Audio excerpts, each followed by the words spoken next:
Supreme কোর্টের এক আইনজীবীকে অপহরণের অভিযোগে সাবেক প্রধানমন্ত্রী শেখ হাসিনা সহ ৫ জনের বিরুদ্ধে আনা অভিযোগ মামলা হিসেবে গ্রহণ করতে নির্দেশ দিয়েছে আদালত।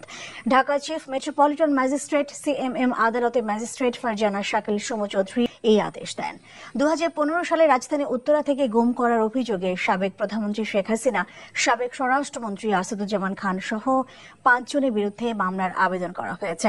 বাদীপক্ষের আইনজীবী মোহাম্মদ সোহেল রানা মামলা দায়েরের বিষয়টি নিশ্চিত করেছেন। মামলায় সাবেক স্বরাষ্ট্রমন্ত্রী আসাদুজ্জামান খান কামাল, সাবেক আইনমন্ত্রী আনিসুল হক, সাবেক আইজিপি শহীদুল হক, সাবেক র্যাব ডিজি বেনজির আহমেদ এবং র্যাবের অজ্ঞাত 25 সদস্যকে আসামি করা হয়েছে।